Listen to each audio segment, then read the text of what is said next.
Agapayan, kaagapay mo sa paglagong spiritual. Kumusta ka na kaagapay? Muli tayo ay magkakasama sa loob ng 30 minuto. Ako po si Pastor Ronald Llobrera sa ating programang Agapayan. Dito lamang yan sa 702 DZAS FEBC, Radyo TV, Agapay ng Sambayanan. Tayo po ay kasapi sa KBP, Kapisanan ng mga Broadcaster ng Pilipinas. Purihin ang Panginoon. Nais ko lang batiin ang aking may bahay na si Pastora Mary Grace Torres Llobrera ng Happy Wedding Anniversary. Maraming salamat sa Panginoon sa paggabay niya sa aming dalawa bilang partners sa paglilingkod sa Panginoon, at patuloy na aming dalangin ang pagsama ng Panginoon sa amin at sa aming buong pamilya. Muli sa aking may bahay, Mary Grace Torres Llobrera, Happy Wedding Anniversary. I love you and may God bless us. Nais din nating batiin ng happy listening ng ating mga kaagapay dyan po sa His Sanctuary, Hong Kong. Siyempre sa pangunguna po ng ating mahal na pastor, Bishop Bong Hermosa, at ang kanyang may bahay na si Sister Dang Hermosa, at ang lahat po ng kapatiran natin dyan. Kasama na rin sila Sister Mylene Magallanes Marzan, si Tita Faith Nelly Martin, at syempre ang ating mga kaagapay na sina Brother Joji at ang kanyang buong pamilya dyan po sa Mission House, dyan po sa His Sanctuary, Hong Kong. At marami pang mga kapatiran natin ang patuloy na naglilingkod po dyan. Ganon din kay Pastora Maribel Gonzalez Sorebillo, Pastora Nelda Anahaw, and Pastora Nenita Quiapo Andres. Purihin ang Panginoon sa inyong buhay paglilingkod. Ako rin po ay nagpapasalamat sa Jesus Saves Ministries dyan po sa Pampanga. Nung nakaraan, ako po ay kanilang inanyayahan bilang kanilang maging tagapagsalita sa kanilang Pastors and Leaders Conference. Maraming salamat po sa pagtitiwala. Sa pangunguna po ito nila Reverend Rostino and Pastora Riina Carion. Pagpalain po ng Panginoon ang inyong paglilingkod, lalo na po sa inyong iglesia. Muli pinananawagan ang darating pong Vision School sa May 21 to 23, nagaganapin po sa Calvary Christian Church, diyan po sa Balaoc, Santo Tomas, La Union, sa pakikipagtulungan o coordinated by Pastor Israel Llobrera. So purihin ang Panginoon sa mga gawain ito. Lagi kayong ingatan at samahan ng Panginoon. Ganon din, shout out sa ating kamanggagawang Pastor Nonito Miranda. Maraming salamat sa lingkod ng Panginoon na ito na patuloy na ginagamit para alalayan at tulungan ang gawain ng Panginoon sa anumang kaparaanan. Ito ang iyong kaagapay, Pastor Ronald Llobrera, at ikaw ay nakikinig sa ating programang Agapayan. Ang ating tatalakayin sa gabing ito, kaagapay, ay tungkol sa napakalawak na biyaya ng Diyos. At ito ay bibigyan natin ng pamagat na mountain moving faith. In Matthew chapter 17 verse 20, he replied, "Because you have so little faith, truly I tell you, if you have faith as small as mustard seed, you can say to this mountain, move from here to there, and it will move. Nothing will be impossible for you." Kagapay, isa-isahin natin ito. First, faith. Before we discuss what is faith, first, let us talk about faith is not. Number one, faith is not a power. Hindi po ito isang kapangyarihan o isang force na parang minamanufacture natin so that you can use it against your enemy. By the way, faith is not outside God. We think faith is this way. Your ultimate goal is make God move according to your circumstance. For example, you need money, you need healing, you need a love life. So, you want God to move and your mindset is, I have to touch faith kasi ang iniisip mo that faith has a string attached to God. Parang ganito, kailangan makarating ako sa faith dimension. At kapag nahawakan mo yung faith at nagalaw mo yung faith, God will move. You know what? Faith does not work this way. Because for many reasons in our Christian life, we thought as faith na kapag na-perfect mo, nakuha mo, God has no choice but to move. Secondly, number 2, faith is not a method. Okay, ulitin ko lang at liliwanagin ko kaagapay. Nagtatights ka para hindi ma-bless. Matagal ka ng blessed. Alam mo kung bakit kailangan mo mag-tights? Para maklaim mo yung blessing na nakalaan para sa'yo. Para bubukas na yung durungawan ng langit at ibubuhos na sa'yo. Di ba po, yan ang promise ni Lord? It's not a method. Sa totoo lang, if faith were a method, wala nang mahirap na born again ngayon. Amen? Halimbawa, bro, paano mo nakuha yung blessings mo? Alam mo kung ano ang ginawa ko? Number 1, nag-fasting ako ng 15 days. Number 2, binasa ko yung buong Bible. Inuna ko yung table of contents. Number 3, nag-tithes ako. Tapos number 4, nag-speak in tongues ako. Ayun, boom, nakuha ko na lahat. Lahat ng mga nabanggit natin, magandang ginagawa ng isang Kristiyano yan. But it's not a procedure or method. Faith doesn't work that way. Number 3, faith is not complicated. It's so simple. It is, in fact, kapag tinatanong ko kayo, how's your Christian journey?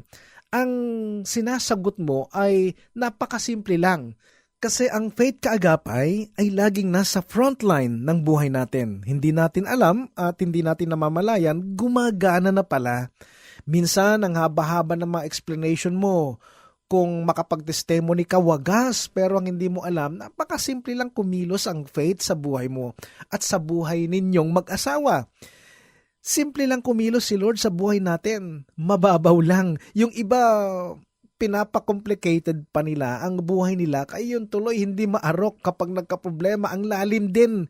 Baon tuloy sila sa problema hanggang wala na silang maintindihan. At pati Diyos na ko-question na nila, why Lord? Active naman ako Nagtatights naman ako Bakit ganito pa rin style ko? At ito naman ang pambubuli ni Satanas. Style mo bulok. Kasi ang gusto ni Satanas ay komplikadong buhay. Yung hindi mo maintindihan ng mga bagay-bagay. At lalo na, hindi mo maintindihan ang tungkol sa faith. Kaya maraming Christian nakikipag-debate tungkol sa faith nila sa Diyos. So today, we're gonna talk about the high definition of faith.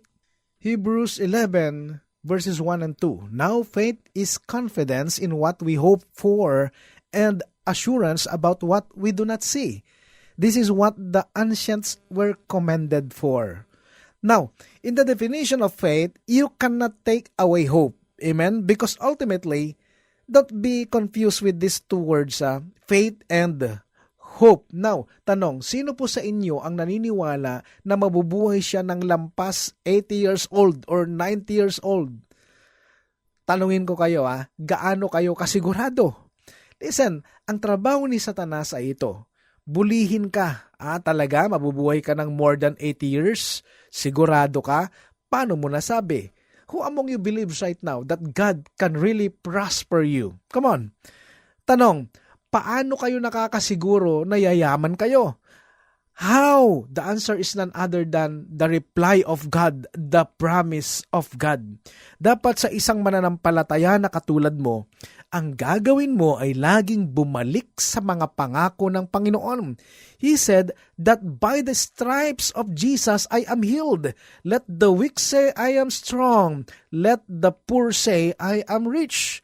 Because the God who promised long and satisfied life and divine health is the same God who created the heavens and the earth. Hebrews 11:13, all these people were still living by faith when they died. They did not receive the things promised. They only saw them and welcomed them from a distance, admitting that they were foreigners and strangers on earth. Okay, this is the great definition of faith from people of faith. They just believe.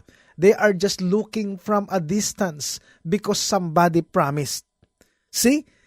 Why are they looking at the distance? Why? Because somebody promised. Naniniwala lang sila sa nangako sa kanila. They are just looking from a distance. Okay, one thing. You wanna be called a follower of faith in Jesus? Listen, ito po. They admitted that they were aliens or foreigners and strangers of the earth. Pakisabi sa katabi mong nakikinig ngayon kung meron man, stranger ka lang. Okay, people of faith will be categorized this. Nakarinig na ba kayo ng ganito? Grabe itong taong ito, sobrang lakas ng faith niya. Grabe yan. Pagka nag-pray ng may sakit, gumagaling agad. Listen carefully. Para sa akin, kung sino ang totoong may malakas na faith, alam nyo kung sino? Yung may mahal sa buhay, na nagkasakit, may faith. Pinag-pray, hindi gumaling, pero tumatayo pa rin sa church. And he said, I still believe my loved one is healed. Amen?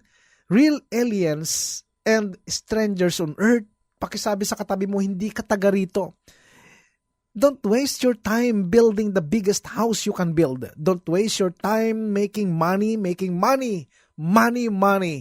You know why? Someday, you will depart. You're not from this place. We are just temporary residents here. We are not permanents. But when heavens come, we are permanent residents of heaven. And that's what people of faith are. Amen? Now, this is my point again. Relax at easy ka lang. Huwag mong uubusin ang lakas mo sa kahabol ng mga bagay dito sa mundo. Kaya madalas kang mabigo at malugmok Dahil habol ka ng habol, nakikipagkompetensya ka lagi. Hindi mo tuloy na-enjoy ang buhay mo. Okay, kaagapay, this is the greatest mistake that you ever do. Yung ibigay mo lahat ng lakas mo sa mga bagay na sa akala mo ay kaya mong kunin lahat. Listen carefully. The bridge between hope and faith, for you to move from hope, which is hopeful thinking, wishful thinking, to faith that does mighty things. Okay, this is the bridge. The bridge of hope and faith is none other than the promise of God. Pinagaling na ako pero minsan may sumisira sa loob mo dahil sa mga circumstances sa buhay mo, but as long na may nag-promise sa'yo, may pag-asa ka at magmamaterialize yung faith mo. Amen? Okay, a while ago, we talked about faith. Now, let's talk about trust. Kapag napag-aralan natin ang trust na ito, dito lalabas ang unang kalaban ng faith. You know, it's easy to trust God when things are okay. Amen? Lord, I trust you. Hallelujah. Bakit? Kasi million ang pera mo sa bangko. Pero ibang usapan na to. Pag 1,000 na lang ang pera mo, masasabi mo pa ba that God is good? When you have 1 million, God is good. But when it goes to 500 pesos, God is good pa kaya? Bakit? Tanggapin na po natin yan. Every day of our lives until the final day of Jesus Christ, our faith will be tested.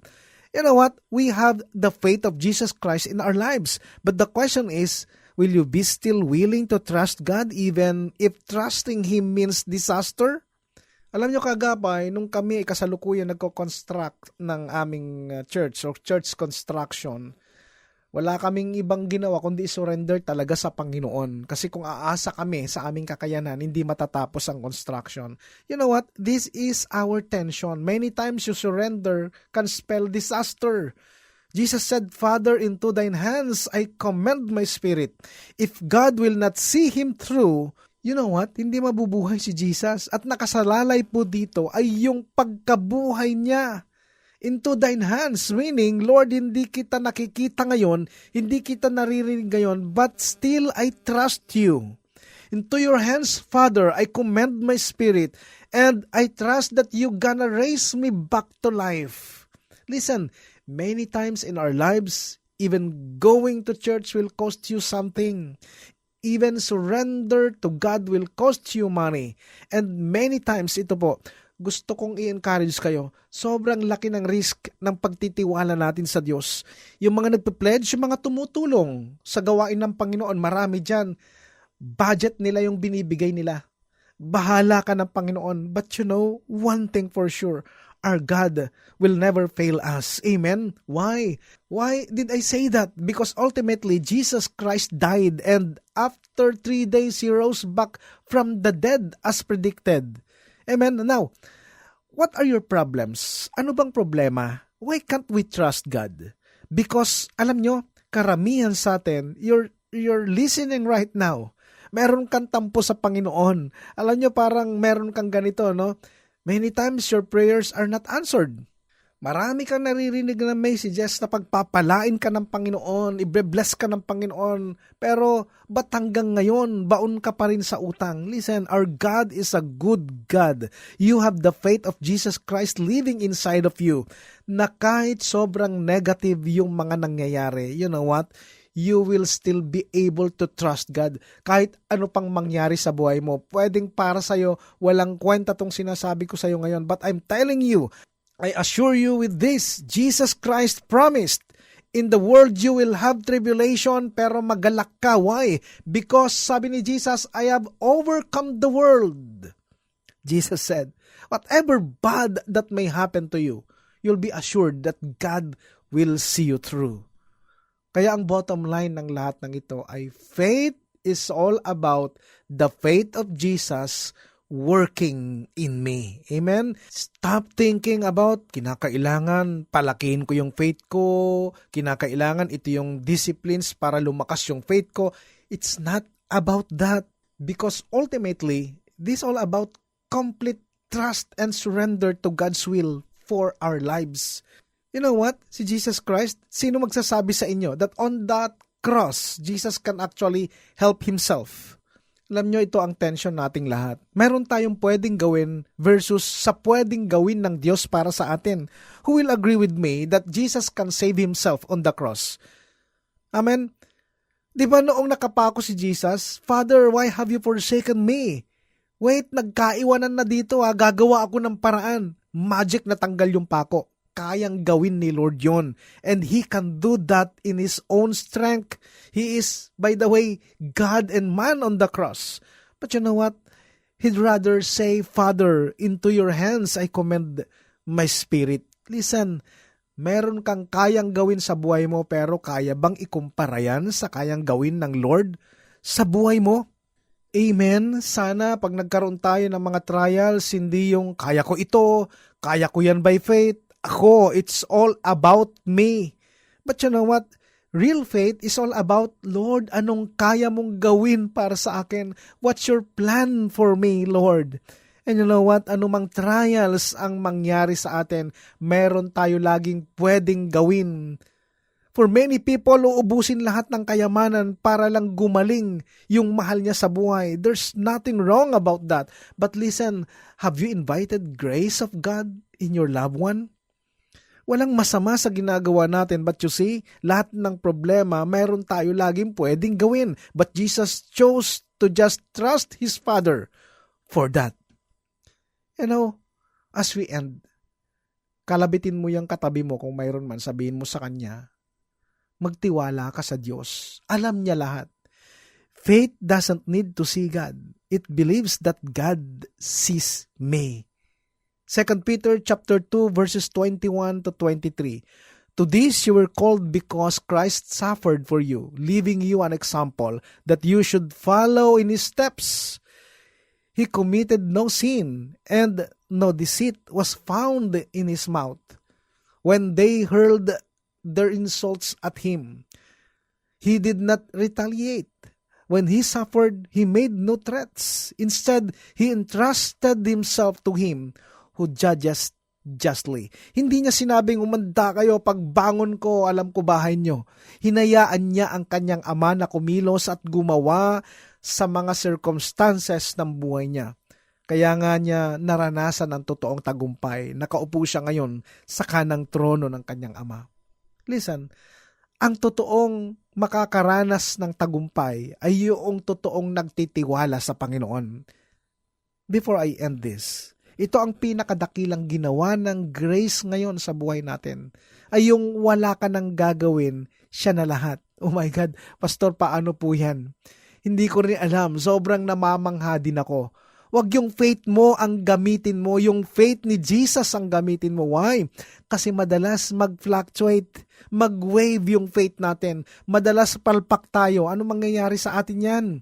Listen carefully. Gusto kong maintindihan mo ito, kaagapay. Ang gusto ng Lord, ang pagkilos at pamumuhay mo, ang makita niya sa'yo ay bunga lahat ng grace niya. Kumikilos ka because of His grace. Nagsasalita ka because of His grace. Nagbibigay o tumutulong ka because of His grace. Uma-attend ka sa church because of His grace. Magpapamilya ka because of His grace. Nabubuhay ka because of His grace. Amen? Sa Diyos ang lahat ng papuri. At yan nagtatapos kaagapay ang ating pagtalakay sa unang bahagi ng ating paksang may pamagat na Mountain Moving Faith. Ipagpapatuloy po natin ang pagtalakay sa susunod na Sabado sa kapareho-reng oras, 7:30 to 8 ng gabi. Kaagapay, kung mayroon kang katanungan o komento or any concern with regards to our topic today, maaari ka magpadala ng iyong mensahe sa 702 DZAS FEBC Facebook page or mag-text ka sa cellphone number 0999-223-5668. Ako po ay pansamantala nagpapaalam, Pastor Ronald Llobrera po sa programang Agapayan. Pagpalain ka ng Panginoong Hesus. Agapayan, kaagapay mo sa paglagong spiritual.